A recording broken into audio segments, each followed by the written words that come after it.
अपराजित के शिलालेख के रचयिता निम्नलिखित में से कौन थे?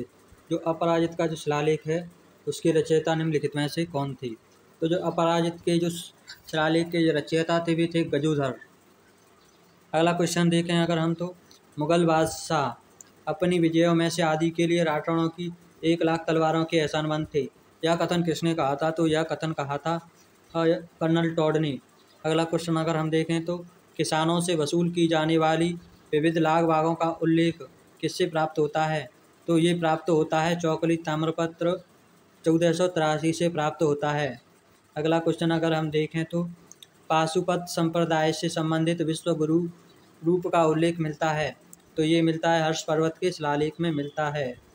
हर्ष पर्वत के शिलालेख में इसका उल्लेख मिलता है।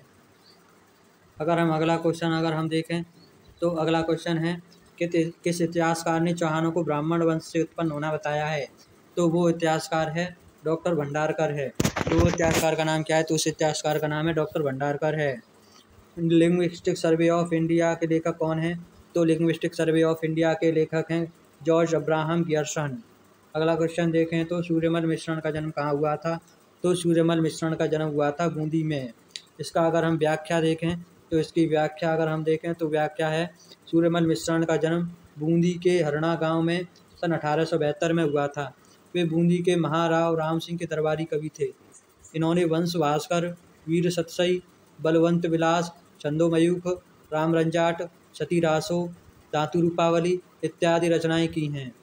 अगर हम अगला क्वेश्चन अगर हम देखें, तो इसमें सुमेलित करना है हमें निम्नलिखित में से कौन सा युग्म सुमेलित नहीं है?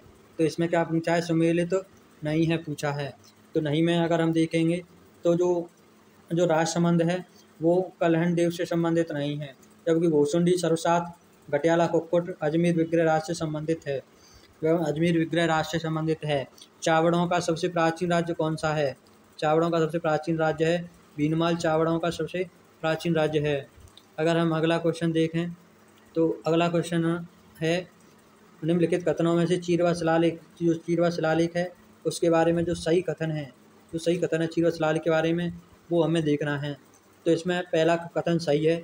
यह शिलालेख 1273 ईस्वी का संस्कृत भाषा में उत्कीर्ण है। 1273 ईस्वी संस्कृत भाषा में उत्कीर्ण चीरवा शिलालेख के जो प्रशस्तिकार थे वे रत्न प्रभसूरी थे। ये भी कथन सत्य है। अगर हम देखें तो इसके शिल्पी देलनार थे। ये भी कथन सत्य है। तो इसमें असत्य कथन है अग्निकुंडों से, ये वाला 4 नंबर कथन असत्य है। तो यह शिलालेख मेवाड़ के गुहिलवंशी राणाओं के समर सिंह तक के काल की जानकारी प्रदान करता है। यह शिलालेख मेवाड़ के गुहिलवंशी जो राणा थे उनके समर सिंह तक के काल की जानकारी प्रदान करता है। जो चीरवा शिलालेख है वो समर सिंह तक की जानकारी प्रदान करता है। अगर हम अगला क्वेश्चन अगर हम देखें, तो अगला क्वेश्चन है किस शिलालेख में चौहानों को वत्सगोत्र ब्राह्मण कहा गया है? किस शिलालेख में चौहानों को वत्सगोत्र ब्राह्मण कहा गया है? तो वो है बीजौलिया शिलालेख। तो वो क्या है? बीजौलिया शिलालेख है। बीजौलिया शिलालेख में चौहानों को क्या कहा गया है? वत्सगोत्र ब्राह्मण कहा गया है। 1170 ईस्वी का भीलवाड़ा जिले से प्राप्त शिलालेख जिसका प्रशस्तिकार गुणभद्र था। इसका प्रशस्तिकार कौन था? इसका प्रशस्तिकार था गुणभद्र। बीजौलिया शिलालेख में सांभर को शाकंभरी एवं अजमेर के चौहानों का इतिहास का वर्णन है। जो बीजौलिया शिलालेख में उसमें किसका वर्णन है? तो बीजौलिया शिलालेख में वर्णन है सांभर और एवं अजमेर के चौहानों का वर्णन है। इसके अनुसार वासुदेव चौहान ने 551 ईस्वी में शाकंभरी में चौहान वंश की स्थापना की तथा सांभर झील का निर्माण करवाया था इसके अनुसार। अगला क्वेश्चन अगर हम देखें, तो अगला क्वेश्चन है बड़वा ग्राम कोटा में कितने मौखरी युग अभिलेख प्राप्त हुए हैं? तो वो प्राप्त हुए हैं 3 मौखरी युग अभिलेख प्राप्त हुए हैं। बड़वा ग्राम कोटा में 3 मौखरी युग अभिलेख प्राप्त हुए हैं। बड़वा युग मौखरी वंश से संबंधित है। मौखरी राजाओं का यह सबसे पुराना एवं पहला अभिलेख है। अगर हम अगला क्वेश्चन देखें, तो अगला क्वेश्चन है राजस्थान के किस जिले में युद्ध संग्रहालय की स्थापना की गई? अगस्त 2015 में की गई थी। तो युद्ध संग्रहालय की स्थापना बाड़मेर में अगस्त 2015 में की गई थी। अगला क्वेश्चन अगर हम देखें, तो मारवाड़ परगना विगत के लेखक कौन हैं? तो इसके लेखक हैं मूनो त्रेंसी, इसके लेखक हैं। अगर हम इसके बारे में डिस्क्रिप्शन देखें, तो मारवाड़ परगना विगत के तत्कालीन समय में सभी परगनों की आमदनी, ठिकानों की देख चाकरी, भूमि की किस्म, फसलें, सिंचाई के साधनों, जातिवार घरों की संख्या, आंकड़ों, आबादी आदि का वर्णन मिलता है। मारवाड़ परगना विगत को राजस्थान का गजेटियर भी कहा जाता है। राजस्थान का गजेटियर कहा जाता है मारवाड़ परगनारी विगत को। अगर हम अगला क्वेश्चन देखें तो राजस्थान में राज्य विद्या प्रतिष्ठान कहाँ पर स्थित है, तो ये स्थित है जोधपुर में। अगर हम अगला क्वेश्चन देखें तो अगला क्वेश्चन है कर्नल जेम्स टॉड ने अपना यात्रा वृतांत ट्रेवल्स इन वेस्टर्न इंडिया किसे समर्पित किया है, तो ये समर्पित किया है लॉर्ड विलियम बेंटिक को। ये समर्पित किया है किसे समर्पित किया है, तो ये समर्पित किया है लॉर्ड विलियम बेंटिक को, उन्होंने ये समर्पित किया है। 8 मार्च 1818 को कर्नल टॉड को मेवाड़ एवं हाड़ौती का पॉलिटिकल एजेंट बनाया गया, यानी कि दक्षिणी पश्चिमी राजपूताने का रेजिडेंट नियुक्त किया गया था 8 मार्च 1818 को। कर्नल जेम्स टॉड ने राजस्थान का इतिहास 2 भागों में लिखा है, जिसमें से पहला भाग 1829 में उनकी पुस्तक है annals and antiquities of Rajasthan में प्रकाशित हुआ, जिसमें राजपूताना की भौगोलिक स्थिति, शासकों की वंशावली, तत्कालीन सामंती व्यवस्था तथा मेवाड़ का इतिहास वर्णित है। अगर हम इसका दूसरा भाग देखें तो एनाल्स एंड एंटिक्विटीज का दूसरा भाग जिसका नाम है travels in central and western Rajput state of Rajasthan, ये 1829 में प्रकाशित हुआ। ये कब प्रकाशित हुआ, ये उनकी मृत्यु के पश्चात प्रकाशित हुआ। इसमें विभिन्न राज्यों का जो क्रमबद्ध अध्ययन है वो मिलता है। अगर हम अगला क्वेश्चन देखें तो अगला क्वेश्चन है मुंडियारी ख्यात का विषय क्या है, तो मुंडियारी ख्यात का विषय है मारवाड़ के राठौड़। और अगला क्वेश्चन अगर हम देखें तो अगला क्वेश्चन है राजपूत की किस रियासत के सिक्कों पर एक ओर सम्राज्ञी विक्टोरिया का चेहरा तथा दूसरी ओर अंग्रेजी में विक्टोरिया एम्प्रेस लिखा होता था और दूसरी ओर नागरी एवं उर्दू लिपि में महाराजा का नाम अंकित होता था, तो ये सिक्के थे बीकानेर के सिक्के थे। ये कहाँ के सिक्के थे, तो ये बीकानेर के सिक्के थे। बीकानेर राज्य के सिक्कों को गजशाही सिक्के कहा जाता था। बीकानेर राज्य के जो सिक्के थे उन्हें गजशाही सिक्के कहा जाता था। मुहम्मद नैडसी किसका राज्य मंत्री था, किसके राज्य का मंत्री था, तो मुहम्मद नैडसी जोधपुर के महाराजा जसवंत सिंह का मंत्री था। मुहम्मद नैडसी किसका मंत्री था, तो वो था जोधपुर के महाराजा जसवंत सिंह का मंत्री था Muhnot Nainsi. A history of Rajasthan के लेखक कौन है, अ हिस्ट्री ऑफ राजस्थान के लेखक हैं रीमा आहूजा। रीमा आहूजा किसके लेखक हैं, तो वे हैं हिस्ट्री ऑफ राजस्थान के लेखक हैं। राजस्थान के विख्यात इतिहासकार एक समाज सुधारक भी थे, वे थे हरविलास शारदा। राजस्थान के विख्यात इतिहासकार जो एक समाज सुधारक भी थे, वे कौन थे, वे थे हरविलास शारदा। हरविलास शारदा ने अंग्रेजी शासन में बाल विवाह निषेध कानून बनाया था। हरविलास शारदा ने अंग्रेजी शासन में बाल विवाह निषेध कानून बनवाया था। अगर हम अगला क्वेश्चन देखें तो ब्रॉच गुर्जर नामक एक ताम्रपत्र के आधार पर राजपूतों को यूची जाति का वंशज ब्रॉच नामक एक ताम्रपत्र के आधार पर राजपूतों को यूची जाति का वंशज मानते हुए इनका संबंध कुषाण जाति से किसने जोड़ा है, तो इनका संबंध कुषाण जाति से जोड़ा है कनिंघम ने। किसने जोड़ा है, कनिंघम ने जोड़ा है। राजपूतों को हूणों की संतान किसने बताया है, तो राजपूतों को हूणों की संतान बताया वी.ए. स्मिथ ने बताया है। राजपूतों को हूणों की संतान। कौन सा विद्वान गोयलेतों की ब्राह्मण उत्पत्ति के सिद्धांत का विरोध करता है, तो वो है जी.एच. ओझा। जी.एच. ओझा गोयलेतों की ब्राह्मण उत्पत्ति के सिद्धांत की विरुद्ध है। कौन सा विद्वान गोयलेतों की ब्राह्मण उत्पत्ति के विरोध में है, तो वो विद्वान है गौरीशंकर हीराचंद ओझा है। अगर हम अगला क्वेश्चन देखें तो अगला क्वेश्चन है प्राचीन भारतीय प्राचीन लिपिमाला। भारतीय प्राचीन लिपिमाला है, उसके लेखक कौन है, तो उसके लेखक हैं गौरीशंकर हीराचंद ओझा। कौन है उसके लेखक, तो उसके लेखक हैं गौरीशंकर हीराचंद ओझा हैं भारतीय प्राचीन लिपिमाला के। अगला क्वेश्चन अगर हम देखें तो शेखावाटी क्षेत्र की कला संपदा के संरक्षण हेतु वर्ष 28 जून 2006 को राज्य संग्रहालय की स्थापना कहाँ पर की गई, तो वो की गई थी सीकर में की गई थी। वो कहाँ पर की गई थी, तो वो सीकर में की गई थी। अगर हम नेक्स्ट क्वेश्चन अगर हम देखें तो वह कौन सा प्रथम अंग्रेजी इतिहासकार था जिसने राजस्थान की जागीरदारी यानी कि फ्यूडलिज्म व्यवस्था पर लिखा है, तो वो है कर्नल जेम्स टॉड। तो वो कौन है, कर्नल जेम्स टॉड हैं। अगर हम अगला क्वेश्चन अगर हम देखें तो राजस्थान में प्राप्त सबसे प्राचीन सिक्के क्या कहलाते हैं, तो वे कहलाते हैं आहत सिक्के कहलाते हैं। राजस्थान में प्राचीन सिक्के आहत सिक्के यानी पंचमार्क, विराटनगर, आहड़, रेंड एवं नगर से प्राप्त हुए हैं। अगर हम अगला क्वेश्चन देखें तो बसंतगढ़ शिलालेख किस वंश से संबंधित है, तो बसंतगढ़ शिलालेख चावड़ा वंश से संबंधित है। अगर हम नेक्स्ट क्वेश्चन देखें तो फारसी भाषा का सबसे प्राचीन अभिलेख किस जिले से प्राप्त हुआ है, तो वो प्राप्त हुआ है अजमेर से प्राप्त हुआ है।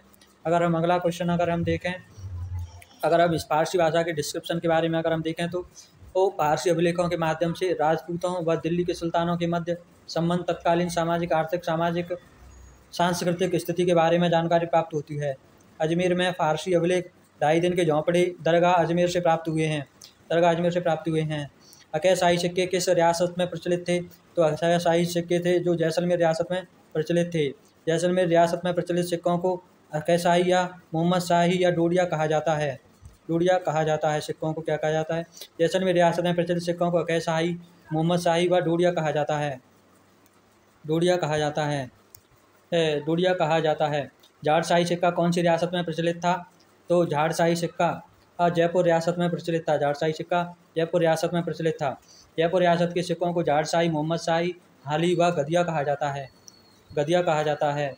जयपुर रियासत के सिक्कों को क्या कहा जाता है? जाट शाही, मोहम्मद शाही, हाली एवं गदिया कहा जाता है जयपुर के सिक्कों को। तो निम्नलिखित में से कौन सा स्रोत चौहान काल की जानकारी नहीं देता है, इसमें ध्यान रखना है। तो जो घटियाला शिलालेख है वो चौहान की जानकारी नहीं देता है, जबकि पृथ्वीराज विजय चौहानों की जानकारी देता है। पृथ्वीराज रासो और बीजौली अभिलेख चौहानों की जानकारी देते हैं। घटियाला शिलालेख के बारे में अगर हम देखें तो घटियाला अभिलेख घटियाला जोधपुर के जैन मंदिर में उत्कीर्ण है। इस शिलालेख में प्रत्यार नरेश कुक्कुट व उसकी उपलब्धियों का वर्णन है। अगर हम नेक्स्ट क्वेश्चन देखें तो राजपूतों की उत्पत्ति अग्निकुंड से किस रासो में बताई है? तो वो बताइए पृथ्वीराज रासो में राजपूतों की उत्पत्ति अग्निकुंड से बताई है। अगर हम अगला क्वेश्चन देखें तो दो अभिलेखों से ज्ञात होता है कि मौर्यों का संबंध और राजस्थान से था। तो वे अभिलेख हैं कंसबा कोटा, मानमौरी अभिलेख चित्तौड़गढ़ है। अगर हम इसका डिस्क्रिप्शन देखें तो कंसबा अभिलेख 738 ईस्वी का है, जो कोटा अभिलेख में मौर्य राजा धवल का उल्लेख है। मानमौरी अभिलेख में चित्रांगद मौर्य का उल्लेख है। कंसबा अभिलेख 738, कोटा अभिलेख में मौर्य राजा, कंसबा या कोटा अभिलेख एक ही बात है, जो मौर्य राजा धवल का है तथा जो मौर्य अभिलेख है वो किसका है? तो वो है चित्रांगद मौर्य का है, इसमें उल्लेख है। किस क्षेत्र में पंचमार्क सिक्के के बारे में सबसे पहले साक्ष्य प्राप्त हुए हैं? तो वो है राजस्थान में पंचमार्क के बारे में सबसे पहले साक्ष्य प्राप्त हुए हैं। राजपूत वैदिक आर्यों की संतान है। इस मत के प्रतिपादक कौन है? तो इस मत के प्रतिपादक हैं गौरी शंकर हीराचंद ओझा, इस मत के प्रतिपादक हैं। पोथी खाना जयपुर, पुस्तक प्रकाश पुस्तकालय जोधपुर, सरस्वती भंडार उदयपुर में समृद्ध साहित्य उपलब्ध है, जो न केवल राजस्थान को बल्कि भारत को भी समृद्ध बनाए हुए है। यह किससे संबंधित है? ये राजस्थानी साहित्य से संबंधित है। अगर हम अगला क्वेश्चन अगर हम देखें तो वो है ऐतिहासिक प्रमाणों, दस्तावेजों, पत्रों, मुगल फरमानों, हस्तचित्र, तस्वीरों के एल्बम के अध्ययन हेतु संग्रहण स्थित है। तो वो है राजस्थान राज्य अभिलेखागार बीकानेर में स्थित है। ऐतिहासिक प्रमाणों, दस्तावेजों, पत्रों, मुगल फरमानों, हस्तचित्रित तस्वीरों एवं एल्बम के अध्ययन हेतु संग्रहण कहाँ पर स्थित है? तो स्थित है राजस्थान राज्य अभिलेखागार बीकानेर में स्थित है। अगर हम अगला क्वेश्चन अगर हम देखें तो अगला क्वेश्चन है श्री सरस्वती प्रकाश पुस्तकालय जो अलभ्य दुर्लभ साहित्य का अप्रतिम खजाना है, वो कहाँ पर स्थित है? तो ये स्थित है फतेहपुर सीकर में स्थित है। अगला क्वेश्चन है annals and antiquities of Rajasthan के लेखक कौन है? लेखक colonel James Tod political agent थे। वे कहाँ के पॉलिटिकल एजेंट थे? तो वे थे पश्चिमी राजपूत स्टेट के पॉलिटिकल एजेंट थे।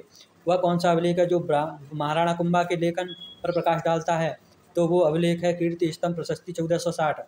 अगर हम इसका डिस्क्रिप्शन देखें तो डिस्क्रिप्शन है चित्तौड़गढ़ दुर्ग में स्थित कीर्ति स्तंभ प्रशस्ति महेश भट्ट द्वारा रचित है, जिसमें महाराणा कुंभा की विजयों, उपाधि, साहित्य ग्रंथों, अन्य उपलब्धियों का उल्लेख है। अगर हम अगला क्वेश्चन देखें तो पोथी खाना जयपुर संग्रहालय स्थित है। पोथी खाना कहाँ पर स्थित है? तो वो स्थित है जयपुर में स्थित है पोथी खाना। अगर हम इसका डिस्क्रिप्शन देखें तो पोथी खाना संग्रहालय की स्थापना महाराजा सवाई मानसिंह द्वितीय द्वारा 1952 ईस्वी में की गई थी, जिसमें अरबी फारसी राजस्थानी भाषा के अनेक ग्रंथ सुरक्षित रखे गए हैं। अगर हम अगला क्वेश्चन देखें तो कवि राजा श्यामल दास और पुरातत्व वेदा मुनि विजय का जिस जिले में जन्म हुआ वह है भीलवाड़ा जिला है। अगर हम नेक्स्ट क्वेश्चन देखें तो इतिहासकार गौरी शंकर हीराचंद ओझा ने राजपूतों की उत्पत्ति किससे बताई है? तो बताइए क्षत्रियों से बताई है। आज के लिए इतना ही। अगर आपको ये वीडियो अच्छी लगी हो तो इस चैनल को सब्सक्राइब जरूर करें। Thank you.